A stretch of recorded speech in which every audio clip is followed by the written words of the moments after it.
नहीं हुआ। हो हो गया। गया, हो गया। हाँ हाँ हाँ हाँ।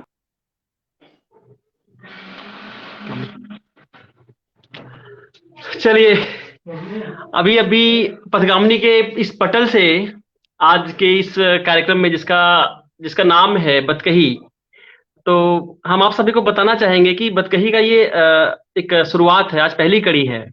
और बड़ी सुंदर बात है कि पहली कड़ी में इस कार्यक्रम में दो युवा एक साथ जुड़े हुए हैं।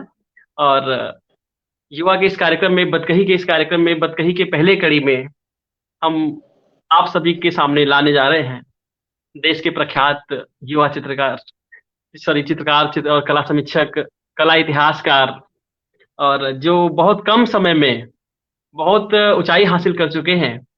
और पथगामिनी जैसा कि बहुत पहले से सक्रिय रही है, साहित्य में काफी अच्छा काम कर रही है, बच्चों के कार्यक्रम कर रही है, सामाजिक काफी कार्यक्रम कर रही है। और मंजुला मैम बहुत पहले से प्रयासरत थी कि इस पटल से हम्म, कला को भी लाया जाए। तो ये मेरा जो है आलस्यपना था कि मैं काफी दिनों से टालता रहा, लेकिन मुझे लगा कि नए साल से कुछ अच्छा करना चाहिए। और पथगामिनी का ये पटल नए साल के पहले महीने के दूसरे शनिवार से स्टार्ट हो गया है। इसमें बतकही, जिसमें बात होगी सिर्फ और सिर्फ कला पर। तो बतकही के पहले कड़ी में आप सभी का स्वागत है। और हम आपके सामने परिचित करवाने जा रहे हैं युवा कला समीक्षक, प्रख्यात कला इतिहासकार श्री राकेश गोस्वामी जी, जो प्रयागराज से हैं, मूलतः जौनपुर से हैं, वर्तमान निवास प्रयागराज में है, और प्रयागराज के साथ साथ दिल्ली में भी है। तो राकेश गोस्वामी जी, आपका हार्दिक स्वागत है पथगामिनी के पटल पर।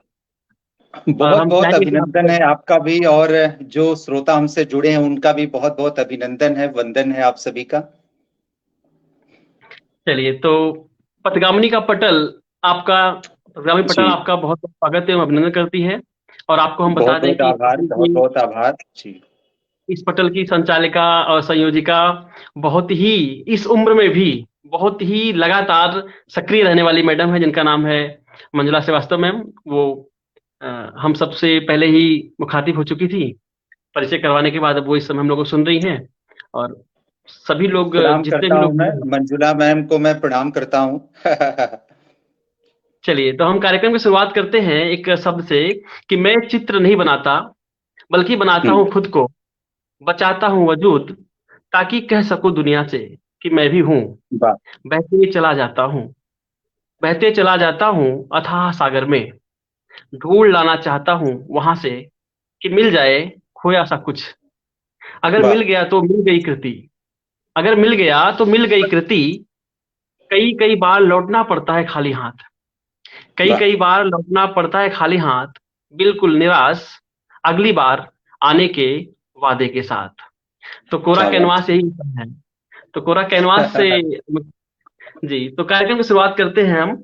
और आपसे हम मुखातिब चाहेंगे कि कार्यक्रम की शुरुआत में ही आप पहले अपने बारे में और कला के तरफ आने का जो एक, काफी कह सकते हैं कि जो ग्रामीण परिवेश से आप कला के क्षेत्र में, ऐसे परिवेश से आप आए हैं जहाँ पे कला को लेकर के काफी कह सकते हैं जागरूकता नहीं थी, उसके बावजूद भी आप कला में आकर के और आज बहुत ऊंचाई पे जा पहुंच गए हैं। तो आप अपने शुरुआती दिन के बारे में बताइएगा कि इस क्षेत्र में आने का कैसा रहा प्रयोजन। स्वागत है। पंकज जी, सबसे पहले आपका मैं आभारी कि इस तरह का आपने मंच मुझे मुहैया कराया। और एक श्लोक के साथ मैं अपनी बात शुरू करूंगा। साहित्य संगीत कला विहीन, साक्षात पशु पुच्छ विषाणहीन।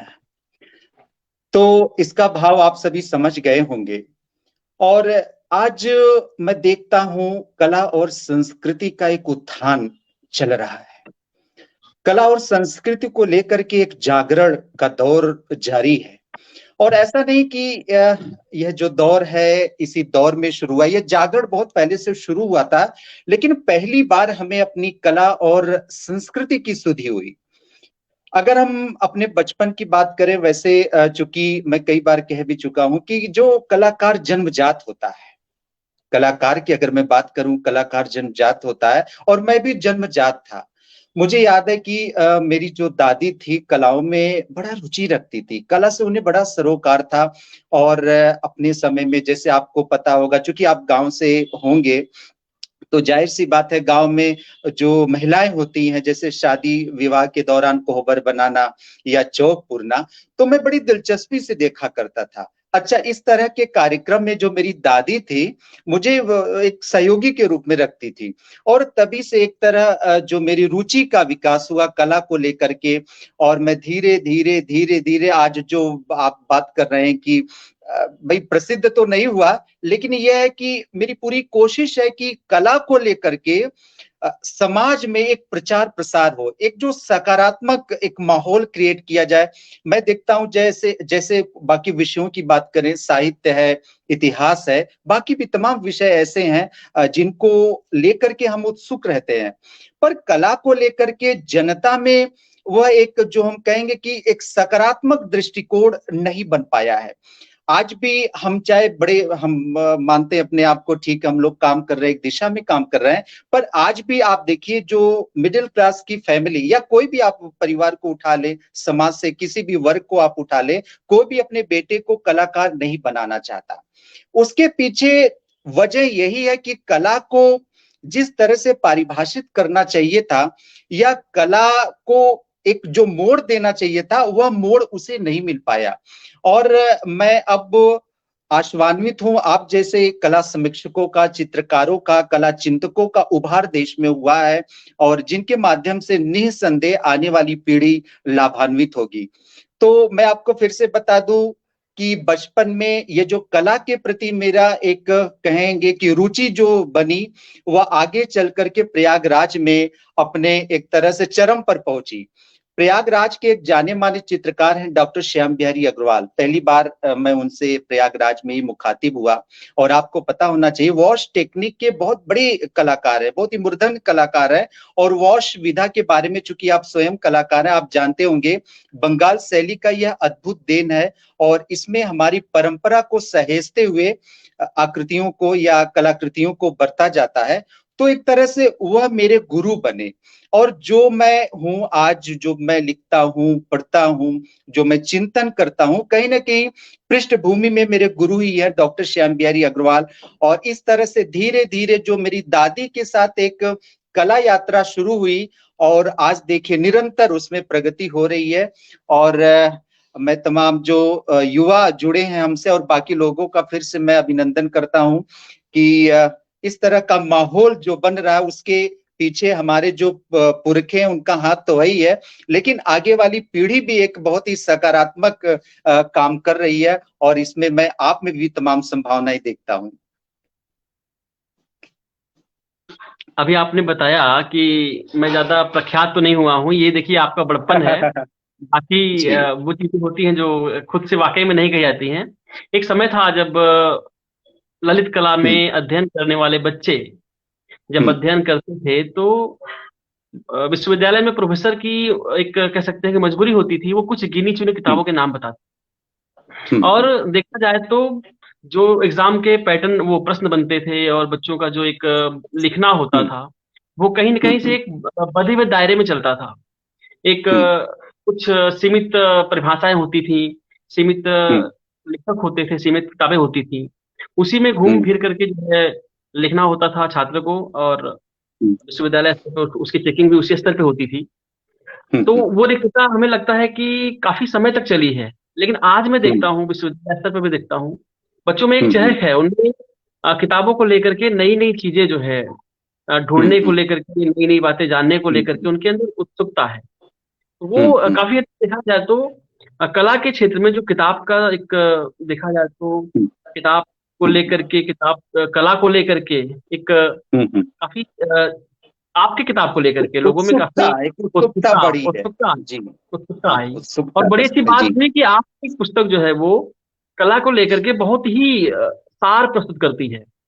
तो उसके बारे में क्या कहना चाहते हैं आप? वो रिक्तता जो है, मैं आपको बता दूं, जिस परंपरा के एक तरह से संवाहक बने थे एक समय डॉक्टर आनंद कुमार स्वामी, हमारे देश में जब कला में जागरण शुरू होता है, आधुनिक कला जिसे कहते हैं, जिसकी नींव बंगाली स्कूल से पड़ती है, तो इसके 3 कर्णधार रहे, आधार रहे।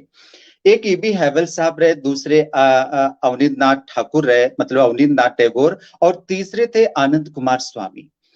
आनंद कुमार स्वामी ने पुरजोर दिया कि एशियाई कला और उसमें चूंकि हमारी भारतीय कला भी थी, इसे एक विशेष पहचान मिले। और बाद में ईबी हेवल साहब जब कलकत्ता स्कूल ऑफ आर्ट में आए तो उन्होंने भी काफी सहयोग किया और उसी परंपरा में आगे चल करके हमारे देश में कई कला समीक्षकों, कला इतिहासकारों का आगाज हुआ और उसी परंपरा में हम लोग भी आते हैं, उसी परंपरा का एक तरह से निर्वहन किया जा रहा है।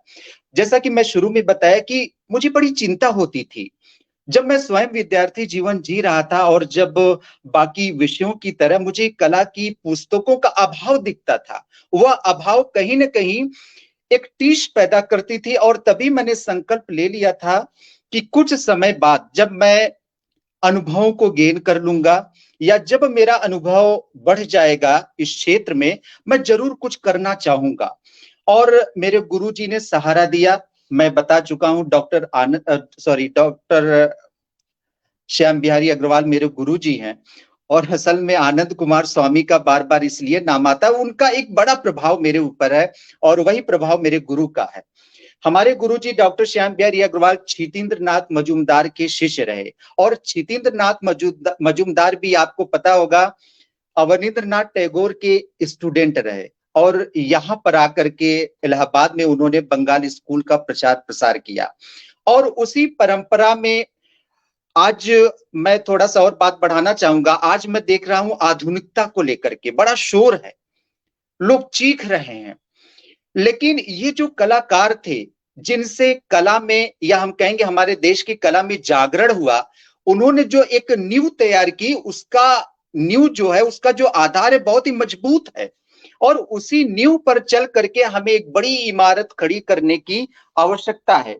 तो देखा जाए ये जो स्तंभ कलाकार रहे, शख्सियतें रही, इनका मेरे जीवन में बड़ा प्रभाव रहा और इन्हीं को प्रेरणा स्रोत मान करके मैं आगे का काम कर रहा हूं और उसी काम को प्रशंसा मिल रहा है। चूंकि मैं आपको बता चुका हूं कि जो पुराने लेखकों ने काम किया, आज जरूरत थी कि उसमें सुधार हो, उन किताबों को अपडेट किया जाए। मुझे बड़ा दुख होता है कि आज भी पुरानी किताब, ऐसा नहीं कि पुराने कलाकारों या कला समीक्षकों या जो जानकारों में कोई खोट था, उनमें कोई खोट नहीं था।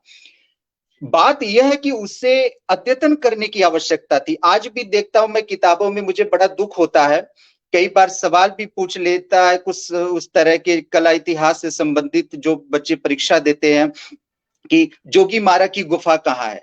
आपको पता होना चाहिए कि जोगी मारा की गुफा छत्तीसगढ़ में है, लेकिन हम आज भी मध्य प्रदेश में उसे टटोलते हैं किताबों में। मतलब कई तथ्यात्मक त्रुटियां अपने इतिहास को लेकर के इस तरह से मतलब मैं क्या बताऊं, ये असंवेदनशील रवैया रहा शुरू से। मुझे लगता है कुछ लोग चंद किताबों को लेकर के कमरे में ही किताबों को लिखने का काम करते हैं, यह गलत है। और आपको अगर कुछ लिखना है तो आपको घर छोड़ना पड़ेगा, उसके लिए आपको कला का तीर्थाटन, हमारे देश में कला के कई तीर्थ हैं। आप अजंता जाइए, आप एलोरा जाइए, आप भीमबेटका जाइए, आप मिर्जापुर जाइए। जब तक आप इन स्थलों का भ्रमण नहीं करेंगे, आप किसी कलाकार पर लिख रहे हैं तो आप कलाकारों से जाकर के व्यक्तिगत रूप से मिलिए, उनके जीवन पर आप चर्चा करिए, उनकी कला पर चर्चा करिए, तब जाकर के आप पूरी बात कह पाएंगे अपने किताबों के माध्यम से या जो भी आपका जरिया है। तो मुझे खुशी भी है और इस बात का सुकून भी है कि लोग आज मेरा लिखना पढ़ना समझ रहे हैं और सराह रहे हैं और कुछ तो इससे प्रेरणा लेकर के आगे का काम भी बढ़ा रहे हैं। मेरा जो एक दायित्व है, धीरे धीरे उसे भली भांति आगे आने वाली पीढ़ी समझ रही है और इसमें मुझे सुकून भी है। और जो मेरी चिंता थी कला इतिहास लेखन को लेकर के, आज एक हद तक उसकी भरपाई मैंने करने का प्रयास किया है। अभी मेरी एक और किताब आ रही है, भारतीय मूर्तिकला वास्तुकला का इतिहास। चूंकि चित्रकला का एक बड़ा हिस्सा मैंने पूर्ण करने का प्रयास किया, एक हिस्सा छूट रहा था मूर्तिकला और वास्तुकला का, तो उसमें भी मैंने पूरा प्रयास किया कि उसे भी बहुत ही अद्यतन लिखा जाए, ताकि आज देखिए जो खोट दिखता, आज जरूरत भी, जैसे आज बड़ा देश में शोर हो रहा है कि इतिहास के लेखन में भारी त्रुटियां हुई हैं। मैं आपको बता दूं पंकज जी, कला इतिहास लेखन में भी भारी त्रुटियां हुई हैं, उसे आज आवश्यकता है कि दूर करने का प्रयास किया जाए। नहीं तो ये त्रुटियां, ये भ्रांतियां हमेशा के लिए बनी रहेंगी और भविष्य की जो हमारी पीढ़ी है वह भी ऐसे ही भ्रमित रहेगी। तो मैं ही नहीं बल्कि हम सबका यह दायित्व है कि इस विषय को और रुचिकर बनाया जाए, इस विषय में और शोधपरक काम किया जाए ताकि इस तरह का कुछ काम निकल करके हमारे बीच आ सके। बहुत सही बात है, आपने जो प्रश्न उठाया वाकई जायज है और बड़ी खुशी की बात है कि इस पे काफी अच्छे से काम हो रहा है, आप भी कर रहे हैं और भी लोग सक्रिय हैं जी और इस पे किया जी जा रहा है और ये आने वाले समय में काफी इसका अच्छा जी परिणाम मिलेगा। तो हम जी अब बात को आगे बढ़ाते हुए एक बार अपने जितने भी हमारे साथ जुड़े हुए हैं श्रोतागण, उन सभी से भी हम अनुरोध करेंगे कि वो भी हमारे चर्चा में शामिल हो सकते हैं और वो भी अपने जरूर प्रश्न प्रश्न पर डाल सकते हैं। हम उसको जरूर प्रश्न को लेंगे और आपसे उस पर जरूर जरूर। चर्चा करेंगे। हम्म तो हम आगे हम्म बढ़ते हैं और एक जो आज की देखी जाए बड़ी विकट समस्या है, आज की नहीं खैर ये हमेशा से रही है कि कला का जो हम्म है आम लोगों से जुड़ाव और हम्म बाजारीकरण। कुछ लोग बात आती है कि कला का बाजारीकरण नहीं होना चाहिए और कुछ लोग कहते हैं कि हम्म बाजारीकरण होना चाहिए। देखिए एक साथ मैं दो प्रश्न कर रहा हम्म, हूँ, हालांकि मैं आशा करता हूँ कि बिल्कुल आप सही। दोनों को अच्छे हम्म से मैनेज कर लेंगे हम्म कि कला का हाँ हाँ बाजारीकरण होना या न होना, और दूसरी बात आम लोगों हम्म की कला से जुड़ी कारण क्या है, हम्म ऐसा क्या हो क्यों, हम्म। ऐसा क्यों। पंकज जी, मैं आपको बता दूं, कला को संरक्षण शुरू से ही मिलता रहा है।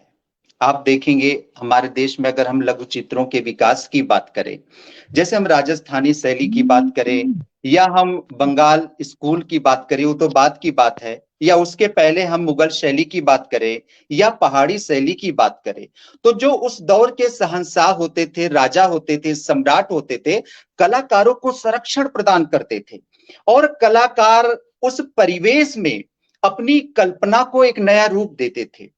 आज भी जरूरत है। मैं कहता हूं अगर कला का व्यवसायीकरण हो रहा है तो इसमें क्या हर्जा है। कलाकार, मैं देखता, मुझे बहुत बहुत बहुत मतलब अंदर से चिंता सताई जा रही है कि एक बच्चा बीएफए, एमएफए, पीएचडी करके सड़क पर धूल फांक रहा है। और ये कला विषय के बच्चों की मैं बात कर रहा हूं, बाकी विषयों की मैं बात नहीं कर। विडंबना देखिए कि हम कला में एमएफए, बीएफए, पीएचडी लेकर के सड़कों पर धूल फांक रहे हैं, कलाकार को काम नहीं मिल पा रहा। तो बहुत जरूरी है कला का बाजारीकरण हो, कलाकारों को भी रोजगार मिले। सबसे बड़ी समस्या, क्योंकि आज भी हमारे देश में, अगर हम पूरे दुनिया की बात करें तो सबसे ज्यादा भूखमरी हमारे देश में आज भी है। आज हम विकसित देशों के जमात में शामिल होने वाले, लेकिन सच्चाई ये है पंकज जी कि आज भी हमारे देश में दुनिया के सबसे ज्यादा गरीब रहते हैं, सबसे ज्यादा बेरोजगार रहते हैं, क्योंकि चाइना के बाद सबसे बड़ी आबादी हमारी है पूरे विश्व में। तो जरूरत भी है, जैसे हर विषय में लोग रोजगार तलाशते हैं, आप साइंस पढ़ते हैं रोजगार के लिए, तो बहुत जरूरत है इस बात की कला को भी रोजगार परक बनाया जाए, इसका भी व्यवसायीकरण हो।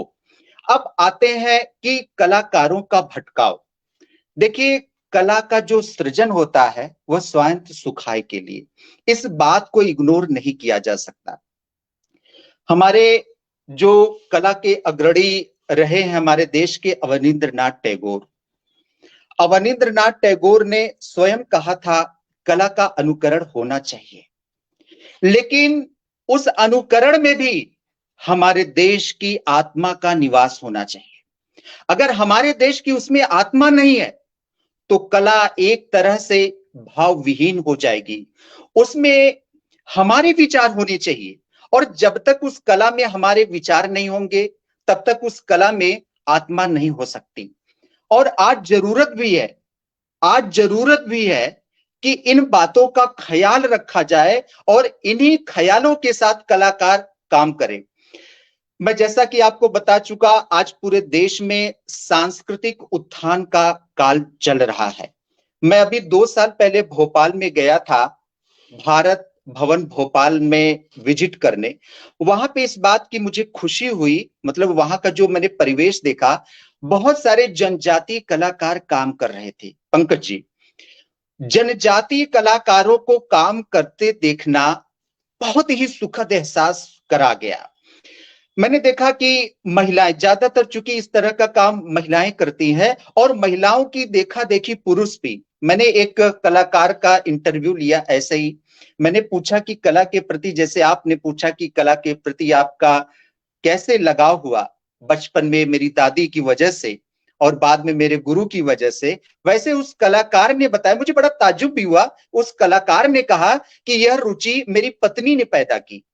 अब सोचिए, उस कला के प्रति रुचि उसकी पत्नी ने पैदा की उसमें, तो ये बड़ी बात है। और देखिए, पूरे देश में लोक कला, चाहे जनजाति कला हो चाहे लोक कला हो, उसे एक विशेष स्थान दिया जा रहा है और वह दौर आ चुका है। आप देखिए, बिहार की मधुबनी कला, हम मधुबनी कला की बात करते हैं, हम कोहबर कला की बात करते हैं, या हम उत्तर प्रदेश में बहुत सारे क्राफ्ट्स की बात करें, जैसे कोहबर बनाना।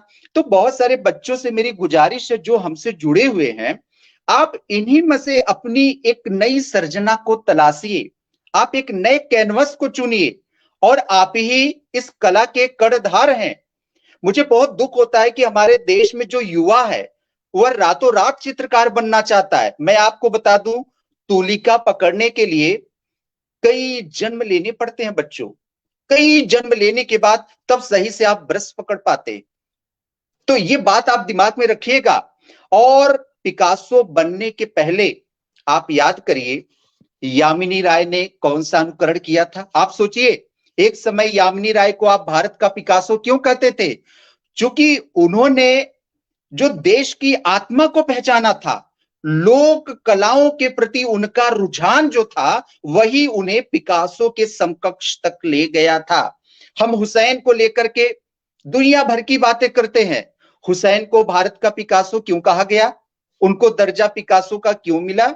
आपको याद होना चाहिए, अगर आप पढ़ लिख रहे होंगे, राजा रवि वर्मा के बाद रामायण और महाभारत पर सबसे ज्यादा चित्रकारी करने वाले एमएफ हुसैन साहब थे। और अगर हम उनके चित्रों की बात करें, उसमें वही भारतीय आत्मा का निवास था। चाहे उन रंगों की बात करें, चाहे हम उन रेखाओं की बात करें, चाहे उन आकृतियों की बात करें, सब कुछ भारतीय ये जो विशेषताएं हैं या भारतीय कला की जो विशेषताएं हैं, इससे भरपूर, एक तरह से इन्हीं विशेषताओं के साथ उनका कैनवस सुवासित होता था। तो इस तरह से आज हुसैन मर करके भी जिंदा है।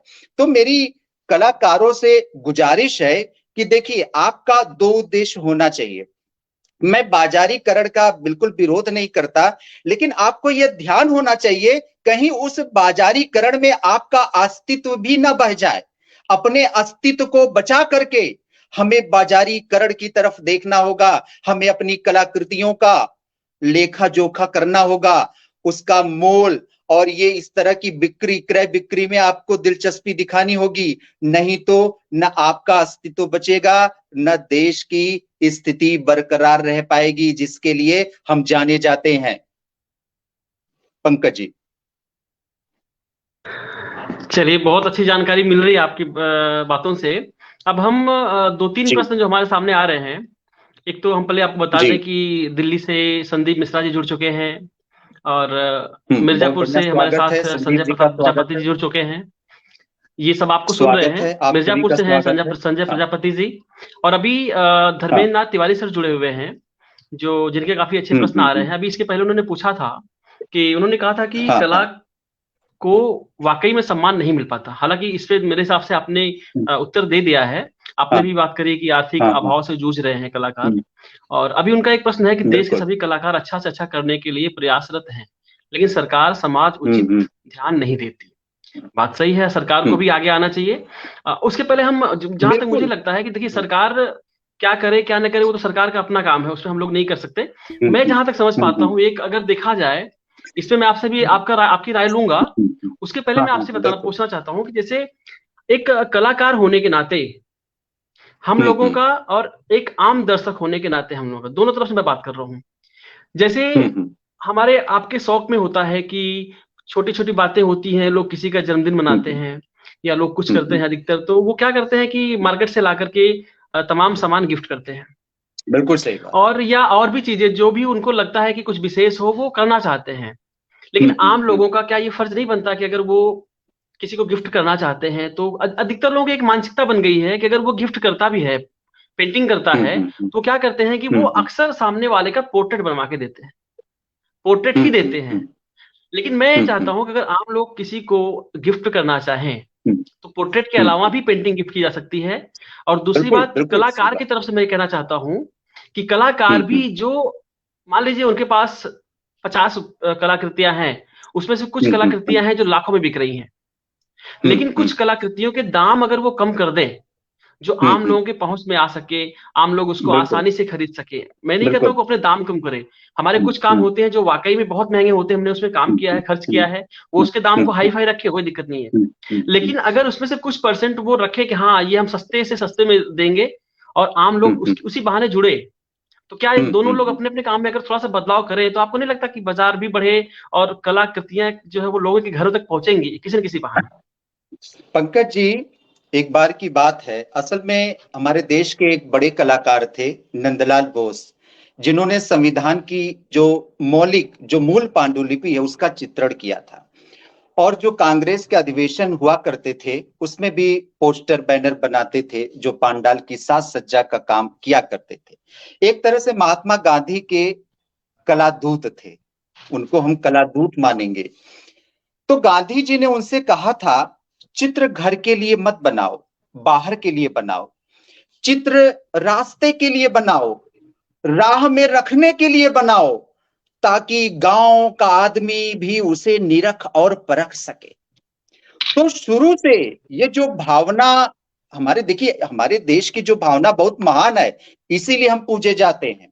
आज पूरे विश्व में भारत की कला और संस्कृति को इसीलिए पूजा जाता है कि हमारी जो कला है वह जनोन्मुखी है, जन की तरफ आकर्षित है। लोक कला, बार बार मैं लोक कला, जनजाति कला, क्षेत्रीय कला को बढ़ावा देने की बात करता हूं इसी कारण। और मैं बात आपके आपके सवाल पे मैं बात करना चाहूंगा कि कलाकार कहीं ना कहीं अपनी दिशा को खो चुके हैं, कलाकार भ्रमित हो चुके हैं। और देखिए ये ऐसे नहीं भ्रमित हुए, कुछ लोग इन्हें भ्रमित करने का काम कर रहे हैं। मैं आपको मेट्रो सिटीज की बात कर रहा हूं, दिल्ली की बात मैं बात करूं आपसे, आपसे मैं बात बताऊं दिल्ली की। दिल्ली में आए दिन प्रदर्शनियां होती आपकी आवाज रहती शायद हैं, थोड़ी मैं कम भी आ रही है, आजकल। थोड़ी कम आ रही है आवाज। मेरी आवाज नहीं आ रही क्या? आवाज मेरी आ रही है? हाँ अब ठीक है, बोलिए। ठीक है जी। आई।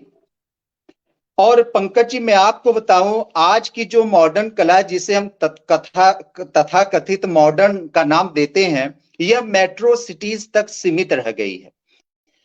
आपको कलाकार बनना है तो आप दिल्ली में रहिए, आपको कलाकार बनना है तो आप बड़ोदरा में रहिए, आपको कलाकार बनना है तो आप बंबई में रहिए।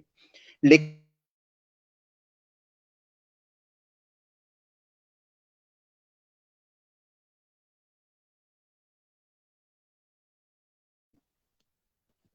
अभी अयोध्या महोत्सव में मैं गया था, बस्ती के, गोंडा के, बहराइच के, बलरामपुर के, ये सब बच्चे वहां शरीक होने आए थे।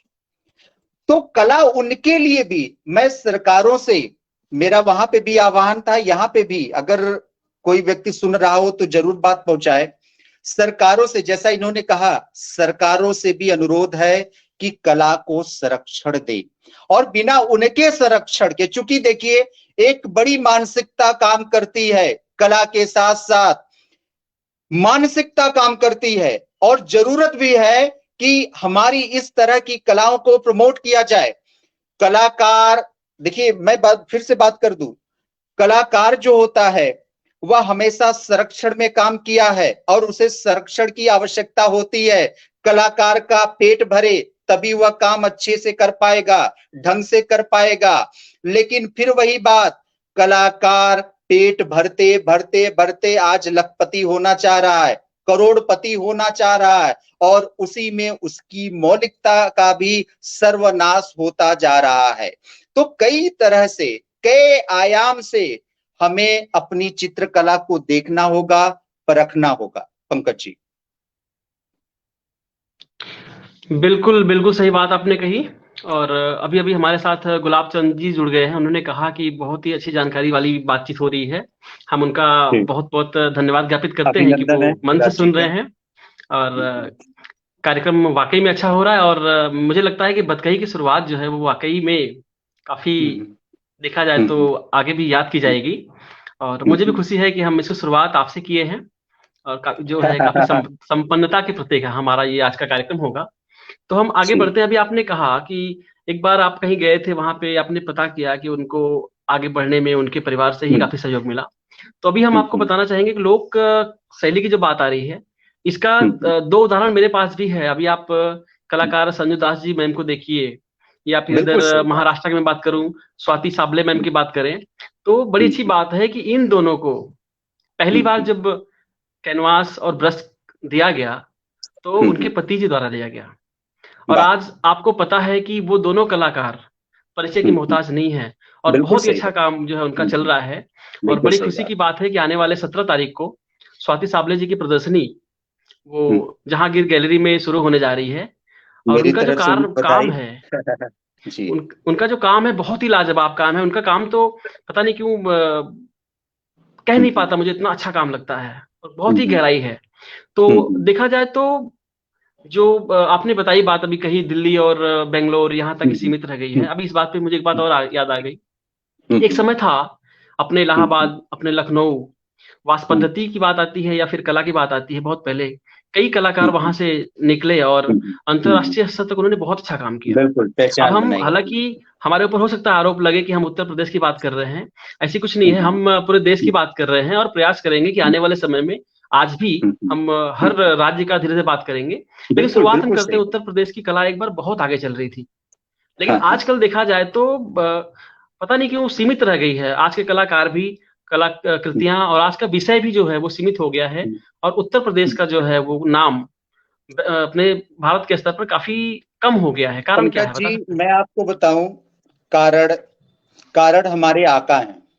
मैं अगर खुल करके आपसे बात करना चाहूं, इन आकाओं की वजह से ये आका हमारे इंस्टीट्यूट में बैठे हैं, ये आका हमारे विश्वविद्यालय में बैठे हैं, ये आका हमारे मंत्रालय में बैठे हुए हैं। कला अपने दिशा से विमुख हो चुकी है।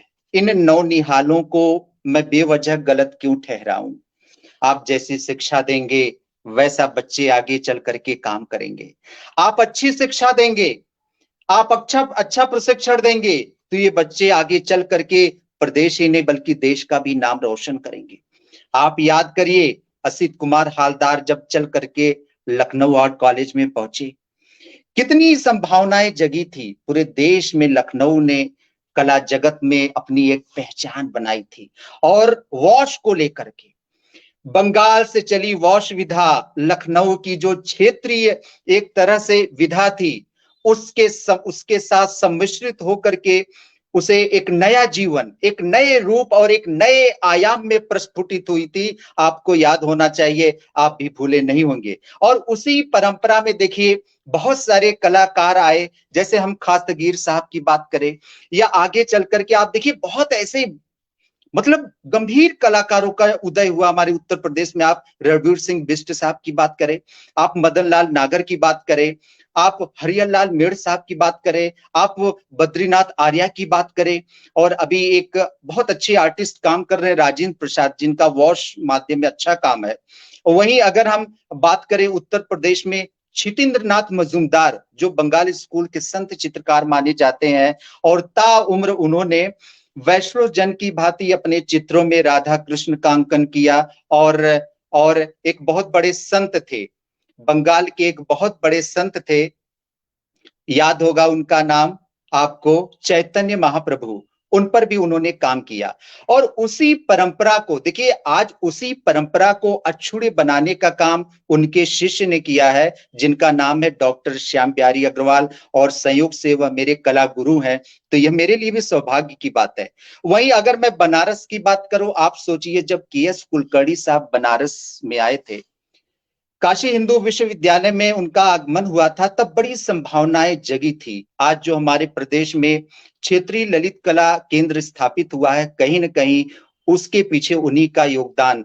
हालांकि वह चाहते थे उत्तर प्रदेश में एक मॉडर्न आर्ट गैलरी खुले, हालांकि वह सपना आज तक नहीं पूरा हो सका। आप सोचिए, कितनी सरकारें आई, कितनी सरकारें गईं, लेकिन हमारे पास एक आधुनिक कला दीर्घा तक नहीं है। आप बात करते हैं उत्तर प्रदेश के कलाकारों की पहचान की।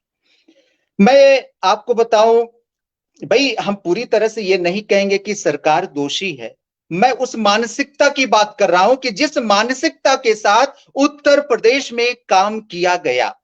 जो जो मुखिया है यहाँ के, जो उनको मैं कहूंगा कला के सरगना है, इन्होंने कला का सत्यानाश कर दिया है। मुझे बहुत दुख होता। मैंने किताबें क्यों लिखी? आप बार बार पूछते हैं मुझसे कि आपने किताबें क्यों लिखी। मैं आपको बता दूं, एक बड़ा जरिया यह भी है कि बच्चे विश्वविद्यालय से निकलते हैं, बच्चे डिग्री कॉलेजों से निकलने के बाद ट्यूशन करते हैं पंकज जी। ये बच्चे, फाइन आर्ट के बच्चे, एक अप्रशिक्षित शिक्षक से जो इतिहास भूगोल पढ़ाते हैं, उनसे ये बच्चे ट्यूशन लेते हैं। आप सोचिए, ये पूरे प्रदेश नहीं बल्कि देश के लिए शर्मनाक बात है कि एक बीएफए, एमएफए और बड़ी बड़ी संस्थाओं से, आप बीएचयू से, इलाहाबाद विश्वविद्यालय, आप लखनऊ आर्ट कॉलेज से, ऐसे ऐसे संस्थानों से निकल करके बच्चे ट्यूशन और कोचिंग ढूंढते हैं। तो मुझे लगा कि इस जो गैप को पाटना पड़ेगा। और देखिए, इसके पीछे एक बड़ा प्रेरणा ने काम किया। और आज जो मैंने किताबें लिखी, दर्जनों मैंने कला पर किताबें लिखी हैं, और आप श्रोताओं का मैं वंदन करता हूं कि आपने, जो मुझे देख रहे हैं, आपने मुझे सर आंखों पे बिठाया। इस बात का मुझे संतोष है, लेकिन इस बात का भी संतोष है, अब आने वाली पीढ़ी भ्रमित नहीं होगी। चाहे वह बच्चा किसी गांव के मांटेसरी से पढ़ के निकला हो, चाहे प्राइमरी स्कूल से निकला हो, चाहे आप किसी सामान्य विद्यालय से या डिग्री कॉलेज से आप एमएफए किए हो, या आप काशी और लखनऊ और इलाहाबाद से किए हो, सबको मैंने एक प्लेटफॉर्म पर लाने का काम किया है। चाहे किसी गांव के छोर का बच्चा हो, चाहे कोई मेट्रो सिटी का बच्चा हो, सबको मैंने एक प्लेटफॉर्म पर लाने का प्रयास किया है। अब सभी बच्चों के पास मेरी किताबें हैं, उन्हें कोई भ्रमित नहीं कर सकता है। इस बात का पंकज जी मुझे थोड़ा थोड़ा संतोष हो रहा है। हालांकि अभी मीलों दूर चलना है मुझे, अभी कोसों की यात्रा है, तब जाकर के एक हद तक काम किया जा सकता है। लेकिन मैं पंकज जी आपको बता दूं, ये मेरा काम भी नगण्य है। मैं आपको बता दूं, इतना काम करने की आवश्यकता है कि जो मैंने काम किया है ना, ये बिल्कुल नगण्य है पंकज जी। और मैं युवाओं से भी, और जो वरिष्ठ कलाकार या जो शख्सियतें हमसे जुड़ी हैं, उनसे भी मेरा अनुरोध है, गुजारिश, अगर रत्ती भर आप कला में अनुराग रखते हैं तो कुछ ऐसा रच जाइए, कुछ ऐसा कर जाइए कि आपके लिए ना सही लेकिन आपके पीढ़ी के लिए एक तरह से वह रास्ता अख्तियार करे। पंकज जी।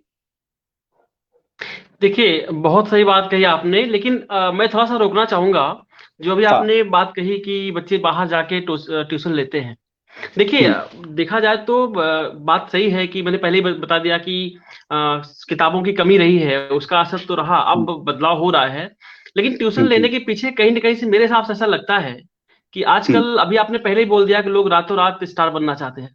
तो वो बातें यहाँ पर भी आती हैं, जो कि मैं जहां तक समझ पाता हूँ आजकल के बच्चों में, हालांकि मैं, देखिए, मुझे अधिकार भी नहीं मैं किसी पे प्रश्न उठाऊं, लेकिन जहां तक मेरी मेरी नजर गई है, मैंने देखा है कि बच्चे चाहते हैं, सब बच्चे ऐसा नहीं है, मैं इसकी बात को काटता हूँ, सब बच्चे ऐसा नहीं, बच्चे चाहते हैं कि मुझे जो है पका पकाया भोजन मिल जाए, आप बना के दें या हम बना के दें। वो बच्चे ढूंढते हैं नोट्स, और बना बनाए नोट्स लेके वो पढ़ना चाहते हैं। और मेरे हिसाब से, जहां तक मैं समझ पाता हूँ, वो लंबा अध्ययन नहीं करना चाहते।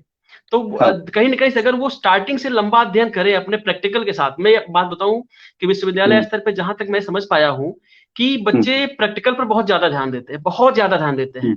उस समय वो थ्योरी को बहुत हल्के में लेते हैं, और जब वो पास आउट करके बाहर प्रतियोगी परीक्षा के लिए आते हैं, उस समय उनको यथार्थ से मालूम, जब पास जाते हैं यथार्थ के, तो उनको लगता है कि हमारा प्रैक्टिकल तो बहुत कम काम आ रहा है। उनको कहीं न कहीं से इतिहास की जानकारी, कला इतिहास की जानकारी होनी, जो अक्सर परीक्षाओं में पूछे जा रहे हैं, तब वो देखा जाए तो अपने आप को दोबारा से रिपीट करते हैं पढ़ाई के लिए, और वो प्रैक्टिकल को कम करके फिर थियरी की तरफ जाते हैं। थोड़ा सा मैं समझ चाहूंगा कि अगर उस समय ही वो प्रैक्टिकल के साथ साथ थियरी को भी मेंटेन करते चले, बिल्कुल सही बात, और शॉर्टकट ना अपना के वो डिटेल में पढ़े हर कलाकार को, या जो भी प्रश्न आ रहे हैं, तो शायद उनको दोबारा कोचिंग से वो बच सकते हैं। बिल्कुल सही बात पंकज जी। मुझे लगता है कि हर आर्ट कॉलेज में या जहां पर कला की डिग्री दी जाती है, विषय के रूप में कला इतिहास भी पढ़ाया जाता है, कला इतिहास विषय के रूप में बताया जाता है। अब खामी जो शुरू होती है वहीं से, कला इतिहास को जो एक सरलतम रूप दिया जा सकता है उसे नहीं दिया गया। बच्चों को हम समझाने का जो एक प्रयास होना चाहिए उसमें सफल नहीं हो पाए। आज बच्चे कुंजी क्यों ढूंढते हैं उसके पीछे देखिए कारण क्या हो सकता है। जो बच्चे आज कुंजी ढूंढ रहे हैं उसके पीछे कारण यही है कि कला इतिहास को उन्हें समझाया नहीं गया।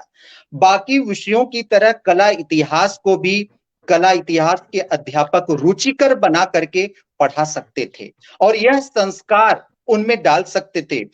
मुझे ऐसा भी नहीं है, मैंने देखा बहुत सारे अच्छे बच्चे जो प्रैक्टिकल में भी महारथी है, लेकिन उतना ही बढ़िया उनका कला इतिहास में भी है। कला इतिहास में भी उतनी ही अच्छी पकड़ रखते हैं जितना उनका बढ़िया हाथ चलता है पंकज जी। लेकिन फिर वही समस्या, आप देखिए, अब मैं किसी कला आर्ट कॉलेज की बात नहीं करूंगा, लेकिन आप समझ सकते हैं कि विद्यालयों में या डिग्री कॉलेजों में, विश्वविद्यालयों में कला इतिहास जो पढ़ाया जाना है उसका स्तर क्या है, किस तरह से वहां पढ़ाई लिखाई का काम किया जाता है। मैं पूरी तरह से दोष संस्थाओं को नहीं देता हूं, लेकिन बड़ी जिम्मेदारी संस्थाओं को भी लेना पड़ेगा कि बच्चे यहां से डिग्री लेने के बाद, आप सोचिए एमएफए की डिग्री, हम कहते हैं हम एमएफए है बीएफए है, एमएफए के बच्चे डिग्री लेकर के इतिहास के शिक्षक से क्यों पढ़े, क्यों पढ़ना चाहते हैं, क्यों उनकी मजबूरी बन जाती है कि आपको कला इतिहास, जो आपको कला इतिहास पढ़ाया हो वह नाकाम निकला और आप इतिहास के भूगोल से शिक्षक, जो भूगोल का शिक्षक है उससे आप ट्यूशन कोचिंग ले रहे हैं। तो ये बड़ी विडंबना है और यह जिम्मेदारी हमको लेनी ही पड़ेगी। और ये हमारी बात नहीं है, ये भविष्य, देश के युवाओं के भविष्य की बात है। और मुझे कोचिंग ट्यूशन ये इस तरह से कोई पंकज जी आपत्ति नहीं है, लेकिन जो बीजारोपण होना चाहिए, कला इतिहास की जो समझ होनी चाहिए वह विद्यालयी स्तर से या डिग्री स्तर से। मैं देखता हूं बहुत बड़े बड़े लोगों की मैं बात करूं, कुछ लोग पीएचडी करते हैं, मुझे फोन करके पूछते हैं सर मैं शीर्षक क्या चुनूं, सर पीएचडी में मैं कैसे काम पूरा करूं। यहां तक कि पीएचडी, अभी मुझे दिल्ली से कोई फोन किया था, यह शर्मनाक बात है मेरे लिए भी और उनके लिए भी तो होगी। उनको कुछ फोटोग्राफ्स चाहिए थे, उन्होंने कहा सर मैं प्रागैतिहासिक कला पर काम कर रहा हूं और चूंकि आपने प्रागैतिहासिक कला पर काम किया हुआ है, मैं चाहता हूं कि कुछ आप फोटोग्राफ्स दे दें जहां जहां आपने विजिट किया हुआ है। मैंने कहा आप शोध कर रहे हैं और फोटोग्राफ्स मुझसे चाहिए, आपको स्वयं, आप प्रागैतिहासिक कला पर शोध कर रहे हैं, आप भीमबेटका जाइए, आप मिर्जापुर जाइए, आप पंचमढ़ी जाइए, बिना गए आप कैसे शोध कर पाएंगे या उस शोध के साथ आप न्याय कर पाएंगे। तो डिग्री डिप्लोमा पंकज जी बटोरने से कोई काम नहीं होगा, काम को बहुत ही तल्लीनता से और दायित्व के साथ करना होगा। और यह जो शुरुआत होनी चाहिए यह हमारे संस्थाओं के माध्यम से होना चाहिए। बार बार मैं जोर देता हूं कि अगर बच्चे को विद्यालयी स्तर पर ही, अगर बच्चे को डिग्री स्तर पर ही पूरी तरह से प्रशिक्षित कर दिया जाए तो बाद में बच्चा भटकाव से, ये जो भटकते रहते हैं बच्चे, कहीं नोट्स तलाशते हैं, कहीं किताब तलाशते हैं, कहीं ट्यूशन तलाशते हैं, इससे बच जाएंगे और उनकी ऊर्जा का भी, जो उनकी ऊर्जा का क्षय होता रहता है उसे भी रोका जा सकता है पंकज जी। बिल्कुल मैं समर्थन करता हूं आपकी बात का। अब हम बता दें आपको कि हमारे साथ बनारस से रेणु राय मैम जुड़ गई हैं और जो हमारे बहुत बहुत पथगामिनी पटल अभिनंदन। से भी, हमारे वाह वाह। पथगामिनी पटल से भी जुड़ी हुई है मैम, उनका हार्दिक स्वागत करते हैं। और गुलाब चंद जी जुड़े हुए हैं और अखिलेश कुमार और गिरीश चंद भी जुड़े हुए हैं हमारे साथ, उन सबका भी पटल पर स्वागत है। और अब हम बात को आगे बढ़ाते हुए थोड़ा सा बात को हम पलटते हैं। अच्छा, थोड़ा सा पढ़ लें। धर्मेंद्र नाथ तिवारी सर ने कुछ लिखा है, भले विषमताएं हैं पर आप लोग जैसे कला प्रेमियों का जोश इसमें जान फूंकता रहेगा, इसी से सकारात्मकता से आगे बढ़ते जाना है। बहुत बहुत आभार सर आपका। हम लोग निश्चित रूप से हमेशा लगे रहते हैं और ये उम्मीद है कि बहुत बदलाव होगा और वो बदलाव दिखेगा भी धीरे धीरे। तो आपका बहुत बहुत आभार। और हम लोग आगे बढ़ेंगे और हम एक बात, थोड़ा सा बात को घुमाना चाहेंगे और हम आते हैं प्रदर्शनियों की तरफ। जैसे आज का जो युवा है वो एक बहुत ही मैं ऐसा देख रहा हूं कि दो बातें जो मुझे बड़ी परेशान करती हैं आने वाले समय में। आजकल ये जब से ऑनलाइन का मामला आया है, ऑनलाइन प्रदर्शनी चल रही है या ऑफलाइन चल रही है, बच्चे जो हैं वो रातों रात हाईलाइट होना चाहते हैं।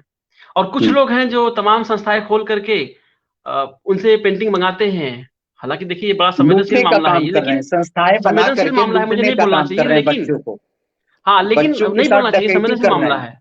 है। लेकिन हाँ, वही मैं बोलना चाह रहा हूँ, ऐसा क्यों हो रहा है कि मतलब बच्चों के अंदर ललक है कि मुझे हाईलाइट होना है। पंकज जी, और अभी हाल ही में एक प्रदर्शनी मैंने लगाई थी, उसके क्यूरेटर थे रविन्द्रनाथ कुशवाहा प्रयागराज के, और उसी समय पुरस्कार वितरण भी हुआ था, आपको मैंने आमंत्रित किया हुआ था।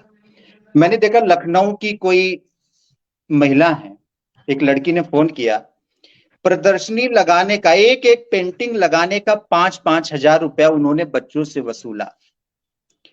मैंने लड़की से कहा आप जाकर के FIR कराओ।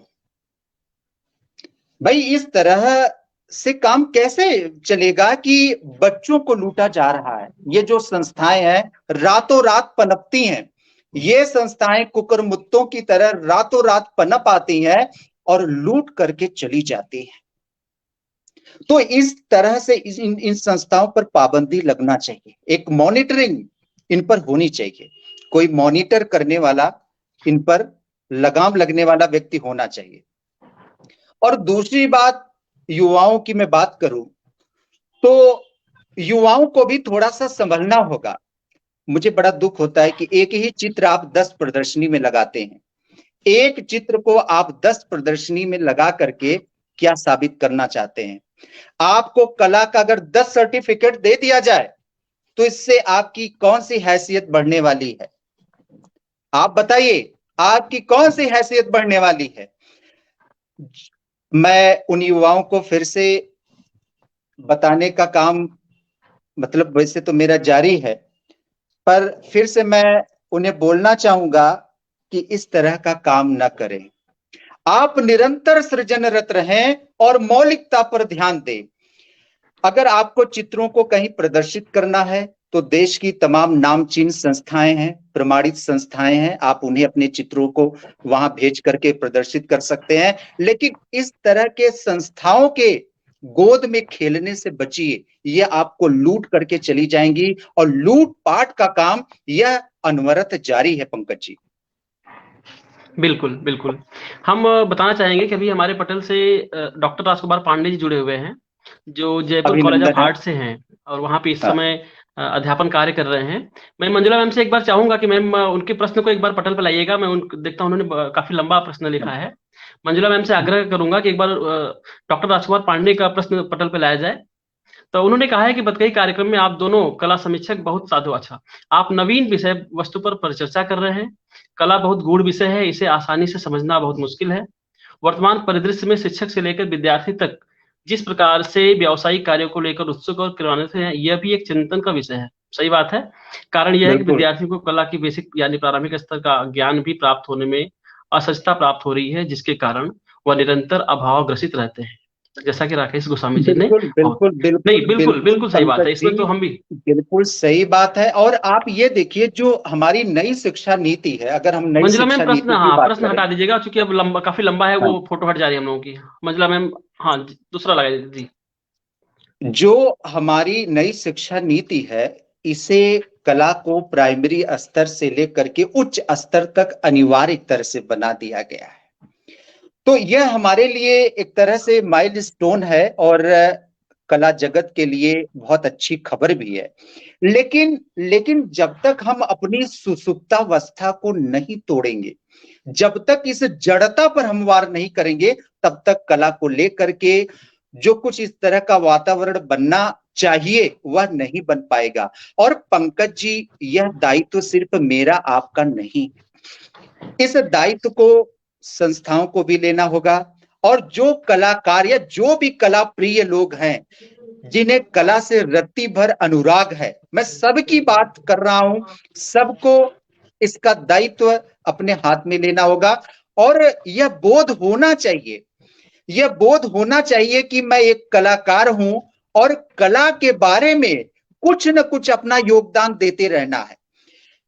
निश्चल भाव से। आप कुछ भी मत सोचिए कि ये जो मैं काम कर रहा हूं इसके पीछे क्या मुझे इनाम मिलने वाला है, क्या मुझे खिताब मिलने वाला है। बिना कोई लोभ लालच के निश्चल भाव से निष्ठावान तरीके से आप कला की सेवा करते रहिए, और उसी में हम सबकी जो एक तरह से कला बिरादरी है या कला जगत है उसका भला होने वाला है पंकज जी। बिल्कुल बिल्कुल। देखिए, आपके बात से एक बात मुझे और ध्यान आया कि आपने बताया कि नई शिक्षा नीति में जो बदलाव हो रहा है, वाकई में कला को जी लेके अच्छा काम हो रहा है। लेकिन जी। एक जो मुझे लगता है, आपको भी ये बात पता होगी, मुझे लगता है हाँ सुनने वाले सभी को ये बात पता है कि जब वो हाँ। छोटे रहे होंगे, या जो बच्चे अभी भी पढ़ाई कर रहे हैं छोटे हम्म, स्तर पर, या 12वीं क्लास की मैं बात कर रहा हूँ, 12वीं क्लास तक की हम्म, बात कर रहा हूँ, हाँ होता हाँ। क्या है, जब बात विज्ञान और गणित की पढ़ाने की आती है, तो वहां पे हम्म, गणित विषय और विज्ञान विषय के ही टीचर जाते हैं पढ़ाने के लिए। हम्म, लेकिन बात जब कला की आती है, तो मैं देखता हूँ कि हम्म, गणित विषय का शिक्षक भी कह देता है, अरे कोई बात नहीं, मैं कला को मैं देख लूंगा। हम्म, तो हमें सबसे पहली बात इस विचारधारा से बाहर आना होगा। और कोई भी शिक्षक ये कहे कि कला को मैं देख लूंगा, मतलब वहां पे शिक्षा की बात नहीं है। और अगर कला को मैं देख लूंगा, मुझे लगता है इसी को देखते हुए ये समस्या आ रही है कि कला में जो है, कला अध्यापक जो है वो काफी ऐसी चीजों से परेशान रहते हैं कि उनके विषय को हल्के में लिया जाता है, और कला शिक्षक मेरी को कहीं और। पंकज जी बिल्कुल सही आपने बात की। मेरी नौकरी लगी थी सुल्तानपुर में, सरकारी नौकरी करने गया इंटर कॉलेज में मैं। कला को देखिए, अब कला के साथ साथ वो मानसिकता कला अध्यापक पर भी काम करेगी। आप देखिए जो ये भेदभाव की आपने बात करी, अब आप ये बताइए जो गणित का टीचर सैलरी पाता है, तनख्वाह पाता है, क्या उससे कम कलाकार पाता है जो कला अध्यापक बन करके गया? नहीं पाता है। अगर हम काम की बात करें, कलाकार को ईश्वर का दूसरा रूप माना जाता है, कलाकार को ईश्वर का दूसरा रूप माना जाता है। और गणित का अध्यापक जरा कुछ खींच करके बताए, कला का अध्यापक इतिहास पढ़ा करके चला आएगा, लेकिन जरा इतिहास का अध्यापक कोई कलाकारी करके दिखाए। वहां के एक लिपिक ने कहा, मास्टर साहब आप आइगेन बड़ा अच्छा भवा हमके काभ। तो कहीं जो पहले के ठो गुरुजी रहन, वो दुआरे से बटोरत बटोरत बटोरत स्कूल तक बटोरे। हमके क्या बटोरते थे, मतलब कूड़ा करकट ये सब बटोर करके रखते थे, फिर सजाते थे। जहां पे जैसे अभी आपका 15 अगस्त है या 26 जनवरी है, साज सज्जा करते थे गुरुजी, अपने साथ गेरू ले आते थे, रंग रोगन। तो कलाकार की तो छोड़ दीजिए, कला अध्यापकों को भी लोग बड़े ही निकृष्ट तरीके से देखते हैं। तो यह भेदभाव आज भी नहीं रुका है। मैंने वहां पे एक सकारात्मक वातावरण बनाने का प्रयास किया। वहां के जो गांव के बच्चे थे जिनकी कला में रुचि थी, उन्हें मैं जोड़ने का प्रयास किया, लेकिन उन्होंने यह कहते हुए मना कर दिया कि मेरे अध्यापकों को यह विषय और यह काम पसंद नहीं है। आज भी हमारे गांव देखिए, चूंकि हमारा जो समाज है आज भी रूढ़वादिता में बधा हुआ है। हम अपने बच्चे को डॉक्टर बनाना चाहते हैं, हम अपने बच्चे को इंजीनियर बनाना चाहते हैं, हम अपने बच्चे को अधिकारी बनाना चाहते हैं, जज बनाना चाहते हैं, लेकिन कलाकार नहीं बनाना चाहते हैं। दोष हमारे में है, हमारे परिवार में, हमारे समाज में, हमारे मतलब इसी तरह से ये देखिए दोष जो है, ये दोष ये दोष बढ़ता जा रहा है। तो इसके पीछे हम सभी गुनाहगार हैं। आज जो कला अध्यापक को इज्जत नहीं मिल रही है, या उसे सम्मान के तरीके से नहीं देखा जा रहा है, या कला को जो एक स्थान मिलना चाहिए बाकी विषयों के साथ वह स्थान नहीं मिल पाया है, तो इसके हम समान रूप से दोषी हैं। सिर्फ शिक्षा नीति बनाने की जरूरत नहीं है, जरूरत इस बात की भी है कि डिग्री कॉलेज हो या बेसिक से आप कोई भी, आप इंटर कॉलेज का स्तर हो, किसी भी स्तर की बात करें, हर जगह इस माहौल को बनाने की आवश्यकता है पंकज जी। बिल्कुल सही बात है। अब जो अभी आपने कहा कि कला अध्यापक की स्थिति इस समय क्या है, देखिए इसमें मैं कहना चाहूंगा कि अब पहले से बदल गया है। अभी मैं देख रहा हूँ पिछले कुछ सालों से जितने भी शिक्षक आए हैं, हम्म, बहुत ही सक्रिय हैं हम्म, और बड़ा अच्छा काम कर रहे हैं। मैंने हम्म, देखा, मैंने लगभग कई संस्थाओं में मैंने देखा कि अब बदलाव हुआ है। और अब के शिक्षक वाकई में जो है कर रहे हैं। लेकिन मैंने यहाँ पे सिर्फ मानसिकता की बात करी थी, पहले होता था, अब कला शिक्षक जो है अपने आप को संभाले हैं और वो नहीं चाहते कि मैं दूसरा विषय पढ़ाऊं। और ये बड़ी खुशी की बात है कि इसका असर हमें थोड़ा सा आने के बाद, कुछ समय बाद दिखाई देगा। बिल्कुल और बिल्कुल आज के बिल्कुल। कलाकार, हाँ, अभी मूलचंद अरोड़ा जी का प्रश्न आया है कि बहुत ही हाँ, सुंदर विषय चुना गया है, बहुत बहुत साधुवाद। कला मनुष्य के अंतर में स्थित प्रकृति और ईश्वर द्वारा प्रदत्त एक वरदान है। बिल्कुल बिल्कुल। कलाकारों को स्वागत। यथोचित मान सम्मान दिया जाना हम सभी का नैतिक कर्तव्य है। बिल्कुल बिल्कुल बिल्कुल सही बात। मूलचंद अरोड़ा सर, बहुत बहुत सही बात कह रहे हैं आप। और आप जैसे लोग इस क्षेत्र में आगे आएंगे, कला को आगे बढ़ाने के लिए अपने स्तर से प्रयास करेंगे, तो निश्चित रूप से जब कलाकार की कृतियां बिकेंगी तो वो बिल्कुल और मन से काम करेंगे और उसका असर आगे चल के दिखाई देगा। और बिल्कुल जो है उसका असर पड़ेगा। और मैं चाहता हूं कि घर घर में कलाकृति पहुंच जाए। देखिए, बिल्कुल अमूर्तन सही बात। है, मूर्तन है, विषय क्या है उससे मतलब नहीं है। अगर कलाकृतियां थोड़ी सस्ती हों, कलाकार, मैंने पहले ही बताया कि कलाकार कुछ महंगी कृति बेचे, बाकी कुछ सस्ती बेचे, तो कलाकृतियां घर घर पहुंचेंगी, उसका असर दिखाई देगा और लोग जागरूक होंगे कलाकृति को लेकर के, पंकज बदलाव जी, दिखाई देगा। दुख बहुत होता है। अगर हम तकलीफ की बात करें तो तकलीफ बेइंतहा है। मैं देखता हूं आज की जो कला है संभ्रांत वर्ग तक सीमित हो, एक एलिट वर्ग तक, समझ रहे हैं? एक जो संभ्रांत वर्ग है वहीं तक हमारी जो कला, जिसे हम तथाकथित मॉडर्न कला कहते हैं, वहीं तक सीमित हो गई है। जैसा कि मैंने आपको बताया, गांधी जी कहा करते थे, कला अपने लिए नहीं बल्कि लोगों के लिए रचो। कला राह में रखने के लिए बनाओ। कला ऐसी होनी चाहिए जिसे गांव का व्यक्ति भी पहचान ले। तो कला ऐसी होनी चाहिए। लेकिन आज मैं देख रहा हूं कला को बंद अलमारियों में रखा जा रहा है। वो जो बड़ी बड़ी गैलरीज हैं, क्या हमारे गांव का एक कलाकार वहां तक पहुंच सकता है? अगर हम कुछ नामचीन गैलरियों की बात करें तो उस गैलरी तक कौन पहुंच सकता है? आप बताइए, उस गैलरी तक कौन पहुंच सकता है? जो कला, जो हमारी देशज कला है, जो हमारी देशज कला है, इसके अलावा अगर मॉडर्न की बात करें, देखिए देशज कला होना तो ये चाहिए, देशज कला वहां तक पहुंचे। लेकिन देशज कला को रिप्लेस करके एक तथाकथित मॉडर्न कला को अलमारी में जो सजाने का काम किया जा रहा है, यह बहुत ही गलत है। इस विचार को हमें बदलना होगा। कला को एलिट वर्ग से नहीं बल्कि जन सामान्य से जोड़ना होगा, तभी वास्तव में हम कला के अस्तित्व को बचा पाएंगे। और हमारी जिससे पहचान है, हमारे देश की पहचान है, विश्व में हमारी पहचान है, उस पहचान को भी हम बरकरार रख पाएंगे। बिल्कुल, आपके बात में मैं जोड़ते हुए बात कहूंगा कि थोड़ा जी। सा बदलाव हमें करना होगा। देखिए, चूंकि हमारा समय भी जो है वो धीरे धीरे हम लोग अपने हाँ, एक बात लगभग, हालांकि बात पूरी नहीं जी। हुई है, बात आगे चल के हम फिर हाँ, देखेंगे, बिल्कुल जल्दी ही बिल्कुल अधूरी बात पूरी करेंगे। एक दो तीन बिल्कुल। बात के साथ मैं बात को विराम दूंगा। बात में ये हाँ, कहना चाहता हूँ कि जैसे देखा जाए तो अभी आपने कहा कि देशज कला जो है वो कुछ लोगों तक सीमित हो गई है। तो मुझे लगता है कि अगर हम और आप जो हैं, जो विषय देशज हैं, देशज विषय को अगर हम और आप जब गैलरी तक लाते हैं, गैलरी तक आने से पहले ही अगर देखा जाए कहीं ना कहीं जागरूकता के तौर पर, जो हाँ, हमारा विषय है, गांव का विषय है, जब हम बनाते हैं, कलाकार जब उसको बनाता है तो गांव हाँ, के लोग उसको तवज्जो नहीं देते हैं। वही हाँ, कलाकृति जब गैलरी में पहुंचती है और उसके दाम जो है कई गुना बढ़ जाते हैं, तो हाँ, वही गांव के लोग वहां अगर पहुंच करके उसको लेना चाहते हाँ, हैं तो वो कई गुने में बढ़ जाती है, बाजारीकरण हो हाँ, जाता है। मेरे हिसाब हाँ, से अगर कलाकार की कृतियां उस स्तर पर ही बिकती रहें तो हाँ, गैलरी में आने से पहले ही अपने आप को वो संपन्नता की तरफ पाएगा। और जो दूसरी बात हम कहना चाहते हैं, जी बताइए, कुछ हाँ। बोलना चाह रहे हैं आप? जी। पंकज जी, मधुबनी कला हमारे देश की पहचान है।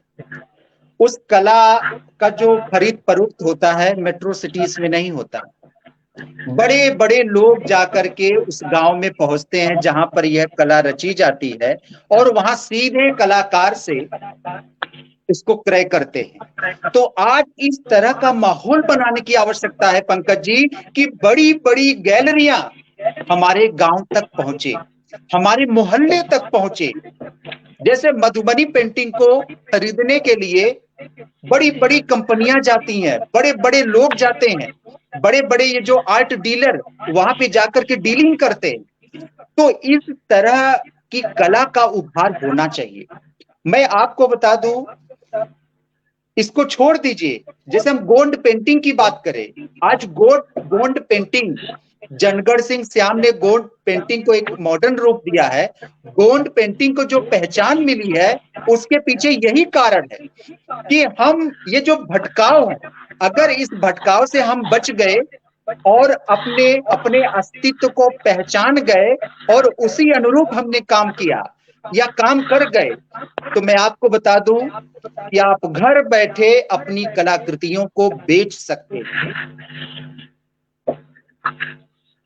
बिल्कुल। देखिए, दो बात में जोड़, देखिए कुछ प्रश्न ऐसे आए हैं जिनको हम लोग नहीं ले पाए हैं, क्योंकि बीच में हम अगर प्रश्न लेते हैं तो हमारे आपकी बात जो है वो बीच में टूटती है, तो मैं उस क्रम को तोड़ना नहीं चाहा, तो कुछ प्रश्न मैं नहीं ले पाया। उसके लिए मैं क्षमा प्रार्थी रहूंगा और उसके लिए मैं क्षमा प्रार्थी रहूंगा। अब देखिए, मैं इस पटल के माध्यम से जितने भी लोग हमको सुन रहे हैं, हम उन सबसे एक गुजारिश करना चाहेंगे कि वो कभी भी अगर उनके आसपास कोई भी गैलरी है, कोई भी कलाकार रहता है, तो वो उसके उसके कलाकृति को या गैलरी तक जाने को, देखिए गैलरी में एक बड़ी जो स्थिति है ना, वो वहां की जो स्थिति है गैलरी की, उसको देख के हमारे जो आम जनमानस है, वो पता नहीं उनके मन में एक डर होता है कि हम अंदर जाएं, वहां क्या बिहेवियर होगा लोगों का, तो उनको हम इस पटल से बताना चाहेंगे कि वहां उनको जाना चाहिए, बिना डर के जाना चाहिए। देखिए, खरीदना ना खरीदना वो अलग बात है, लेकिन पेंटिंग को देख के, पेंटिंग के पास, पेंटिंग के भाव को समझने का प्रयास करना चाहिए, और वो लोग जाएं और अपने आप को वहां तक जोड़ें, और निश्चित रूप से उन्हें बहुत कुछ सीखने को मिलेगा। और जब वो अपने जिंदगी में कला को जोड़ेंगे ना, तो देखेंगे आपकी बड़ा एक अलग भाव जो है वो देखा जाए कि ये जो जिंदगी होती है कला के साथ जीने का, वो सिर्फ कलाकार समझ सकता है, और आम लोग जब जुड़ेंगे तो वो भी समझ पाएंगे। तो मैं चाहूंगा कि वो अपने जिंदगी में थोड़ा सा बदलाव करें और कला से अपने आप को जोड़े, और फिर देखें कि क्या बदलाव होता है, और इससे कई बदलाव दिखाई पड़ेगा आने वाले समय में। मैं मॉडर्न आर्ट गैलरी में घूम रहा था, मैंने देखा वहां एक स्कूल की बस रुकी और बहुत सारे विद्यार्थियों का आगमन हुआ उस गैलरी में। तो इस तरह का आयोजन हमें स्वयं करना होगा। अगर हम ग्रामीण कलाकारों की बात करें तो कोई ना कोई इस जिम्मेदारी को ले कि उस ग्रामीण कलाकार को इन संस्थाओं तक या इस गैलरी तक पहुंचाए। यही नहीं, बल्कि हम तो कहेंगे कि उसकी कलाकृतियों को भी वह सम्मानजनक स्थान दिलाने का काम करे। जो पहचान आज मधुबनी कला की है, वही पहचान हर देश कला को मिलनी चाहिए। और पंकज जी, मैं आपको बता दूं, उत्तर प्रदेश में भी तमाम कलाओं का एक तरह से अनवरत प्रसार हुआ है। आप देखेंगे कुछ गिनी चुनी, जैसे हम कोहबर की बात करें, कोहबर को तो छोड़ दीजिए, छोटे छोटे क्राफ्ट्स, हमारी ग्रामीण महिलाएं हैं, कई क्राफ्ट्स बनाती हैं, छोटे छोटे खिलौने हैं, छोटी छोटी कलाकृतियां हैं, इनको भी आप पहचान दे सकते हैं, इनको भी पहचान मिलना चाहिए। कला के अंतर्गत ये सारे आयाम हैं, तो ये जिम्मेदारी हम सब की है, गवर्नमेंट की भी है, सरकार को भी चाहिए इस तरह के समूह बनाए या कोई उस तरह का हम कहेंगे कि संस्था स्थापित करे। जैसे हम गोरखपुर की बात करें तो गोरखपुर का टेराकोटा, गोरखपुर का टेराकोटा है, इसे विशेष पहचान मिल रही है, क्योंकि सरकार भी अब उसे संरक्षित करने का काम कर रही है, उस कला को बढ़ाने का काम कर रही है। निजामाबाद की ब्लैक पॉटरी की बात करें या चुनार के चीनी मिट्टी बर्तनों की बात करें, लखनऊ के चिकनकारी की बात करें, क्योंकि बिना संरक्षण कोई काम नहीं हो सकता, और संरक्षण हमें देना होगा कलाकारों को, और तब जाकर के उस पहचान को बरकरार रखा जा सकता है। पंकज जी, बिल्कुल बिल्कुल, बहुत सही बात है आपकी। अब देखिए, हम बताना चाहेंगे पटल से आदरणीय मंजुला मैम जुड़ गई हैं, और इसके पहले भी गुलाब चंद सर आए हुए हैं, बीके पाठक सर आए हुए हैं, और दया सिन्हा मैम आई हुई हैं। इन सभी का मैं पटल पर हार्दिक स्वागत अब करता हूं। और अब चूंकि समय जो है वो इजाजत दे रहा है और मैम जुड़ी हुई हैं, हम अब मैम से आग्रह करेंगे कि वह आज के कार्यक्रम के बारे में कुछ अपना विचार करें और कार्यक्रम के समापन की घोषणा, धन्यवाद ज्ञापन की बात करें। आदरणीय मैम। बहुत बहुत धन्यवाद पंकज। मुझे रहा नहीं गया, मैंने सोचा था कि मैं आऊंगी नहीं लाइव, लेकिन चूंकि इतनी अच्छी चर्चा हुई कि 2-3 बातों पर मुझे बोलने का मन किया, इसलिए मैं आ गई। हाँ, बिल्कुल मैं बिल्कुल रुक नहीं पाई मैं। और सबसे पहले मैं श्रोतागण का अभिनंदन कर दूं जो आप कर चुके हैं, लेकिन आपको बता दूं अच्छी संख्या में श्रोतागण जुड़े थे और मुझे डर था कि पता नहीं कोई जुड़ेगा कि नहीं जुड़ेगा, लेकिन 20 तक संख्या पहुंच गई थी। और धर्मेंद्र जी तो शुरू से जुड़े हुए हैं, गुलाब सर जुड़े हुए हैं, वीके त्रिपाठी सर पाठक भी जुड़े हुए हैं और मूलचंद जी जुड़े हुए हैं। जितने लोग भी जुड़े हुए हैं शुरू से अभी तक लगातार, और इतने अच्छे अच्छे क्वेश्चंस और कमेंट कर रहे हैं, आप सबका मैं तहे दिल से आभार व्यक्त करना चाहती हूँ पथगामिनी परिवार की ओर से।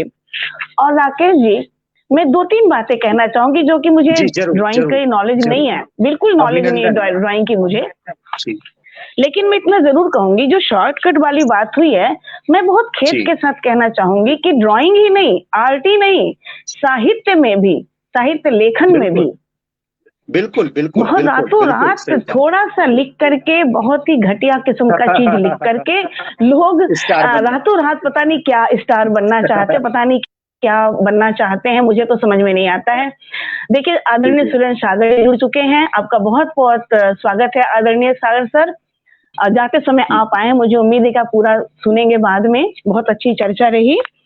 और ये कहना चाहूंगी मैं कि जो कला की शिक्षा है या साहित्य है या लेखन कार्य है या साहित्य का कोई भी अंग है, कला साहित्य का एक हिस्सा है, संगीत साहित्य का एक हिस्सा है, ये सारे अंग साहित्य के हैं। ये एक रियाज मांगता है, शॉर्टकट नहीं मांगता है, जिसकी बात आपने की। और शॉर्टकट, हालांकि जीवन का कोई भी श्रम, कोई भी कार्य शॉर्टकट रास्ता नहीं मांगता है। शॉर्टकट रास्ते से आगे बढ़ जाने का मतलब है खुद के साथ साथ उस हिस्से को, उस अंग को धराशायी करना, और यही हो रहा है आज के समय में। और आप जैसे युवा अगर खड़े हो जाएंगे तो कम से कम इन आज के युवकों को ये बात समझने की जरूरत है, जो कि बीच में बहुत ज्यादा ये धराशायी करने की प्रक्रिया चल पड़ी थी बीच में कि लोग सफलता के लिए रियाज जरूरी है, और बीच में शॉर्टकट का जो रास्ता चल पड़ा था। मैम थोड़ा सा रोकना चाहूंगा मैं, थोड़ी सी भूल हुई मुझसे, देखा जाए तो अभी आपने कहा, मुझे ध्यान आया कि गोस्वामी जी के बारे में बताना चाहूंगा। इनकी इतनी किताबें मार्केट में उपलब्ध हैं और वो मुझे नहीं लगता कि उस किताब को पढ़ने के बाद भी कोई कहे कि कला की जानकारी अधूरी है। मतलब हर क्षेत्र में कला के हर विषय को, अभी मूर्ति कला का क्षेत्र बाकी था, वो भी जल्दी ही आने वाला है। मुझे लगता है कि तो जो दिख रहा है आपको, एकदम छोटी उम्र जो दिख रही है, इनके अंदर भरा हुआ है, सारा भरा हुआ है मैडम। 3 किताबें दिखा दूं, ये मेरी बहुत ही महत्वपूर्ण किताब, अभी इसका दूसरा संस्करण आया हुआ है।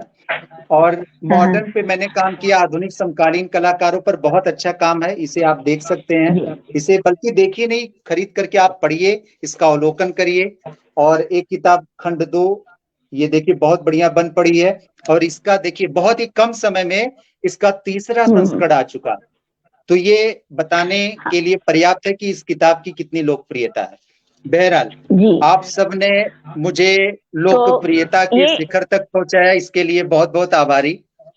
अभी राकेश जी बहुत काम करना है, इतने से कुछ नहीं होने वाला, अभी तो बहुत काम करना आपको अपने जीवन में। पंकज जी को मैं बता दूं दर्शकों को कि पंकज जी को अभी पूर्व राज्यपाल नाइक जी से पुरस्कार प्राप्त हुआ है, तो इसके लिए आप बधाई के पात्र हैं। पंकज जी को बहुत बहुत बधाई, बहुत बहुत बधाई पंकज जी को जी। और तीसरी बात मैं ये कहना चाहूंगी, 2 बातें और कहना चाहूंगी कि एक तो पहले कि आप युवाओं को आज के समय में खड़े होने की बहुत जरूरत है। केवल कला नहीं, हर क्षेत्र के युवाओं को आगे आने की जरूरत है। दूसरी चीज हम ये कहना चाहेंगे कि जो आपने कहा कि कला एक एलिट क्लास का होके रह गया है, एक गैलरी में छुप के रह गया है, दुबक के रह गया है, उसे जनमानस तक जाना चाहिए। मैं अपनी बात बता दूं, मैं नहीं पहुंच पाती हूँ, मुझे बहुत पसंद है ये चीज, गैलरी देखना बहुत पसंद है, लेकिन समझ बिल्कुल नहीं है, लेकिन मुझे पसंद है, तो मैं पहुंच नहीं पाती। पंकज ने कहा कि मैम आपको आना चाहिए था, लेकिन मैं नहीं पहुंच पाती, बहुत दूर दूर लगता है कि जनमानस तक जाना चाहिए, थोड़ी कुछ दूरी पर लगना चाहिए, थोड़ा पास में लगना चाहिए, ताकि लोग जुड़े, उससे जुड़ सकें, उतनी दूरी ना दी जाए।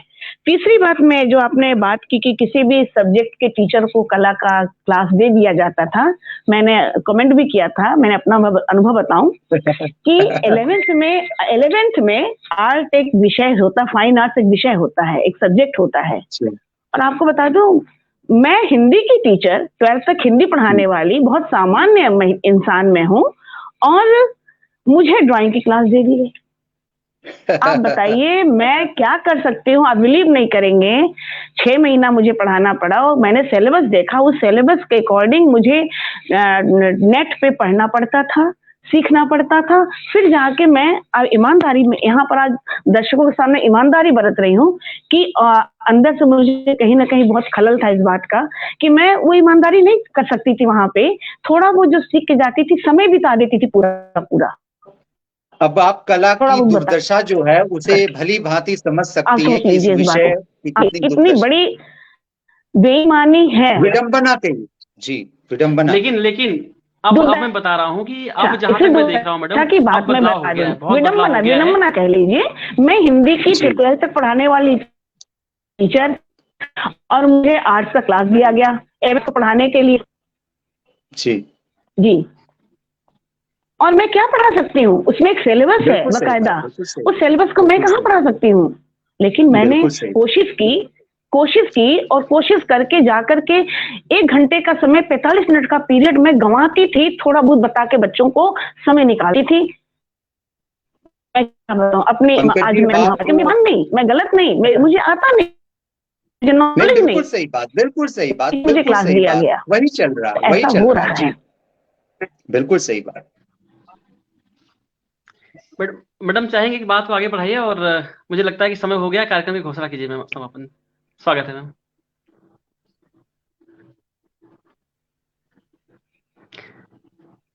गोस्वामी जी, आप सुन पा रहे हैं ना?